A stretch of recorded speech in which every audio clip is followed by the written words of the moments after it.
In case you haven't seen it, men are coming on the internet and having a fuss about hip dips, calling women who have hip dips hiplets. And I find this incredibly funny. I'm going to tell you why they're specifically using hip dips. Hip dips are genetic. Hip dips only happen because of the gap between your hip bone, your pelvis, and the top of your femur. If there's a long gap, you're more likely to have hip dips. Completely genetic, cannot control. And the reason they're using hip dips is because they got fed up of women talking about men's height. Because someone will go in the comments of that video, for example, well, hip dips are genetic, we can't control it. And they go, well, that's the same for height, but you want a tall man. Do you know why women want a tall man? Do you know why women want a tall man? Or why you think that women only want tall men? And why you think that height is somehow like directly correlational to like your value as a man? Because throughout history, throughout society and the existence of the patriarchy, the stigma has been perpetuated that women should be teeny tiny, small, petite, and that men should be tall and big and strong. And this was originally propagated by men in order to put themselves above women, like just about as I said.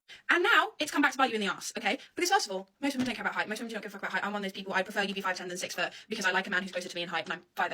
But also because this idea that men should be tall and big and strong only exists to put men above women. And this is the thing. Men will come online and be like, oh, why would you be feminist? The patriarchy's not that bad. The patriarchy doesn't even do anything bad for women. Motherfucker, it does bad things for you too. You are being affected by the patriarchy as well. You feel bad about your height because the patriarchy, because society, the male-dominated society that we live in, has got the idea into everyone's minds that you should be taller, and then that's somehow, correlational to your value as a man, which obviously is untrue, but because it's so ingrained in society, and when you get insecure about one thing, you get insecure about another thing, and then you fall into these red pill patterns, these incel patterns, and all of a sudden, all you can think about is your height for some reason.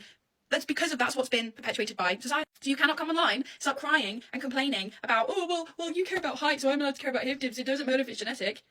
And then also shit on women who are saying, fuck the patriarchy, let's get rid of the patriarchy. You cannot do that. You cannot come online and say the patriarchy doesn't affect anyone, doesn't affect women, if it's literally affecting you.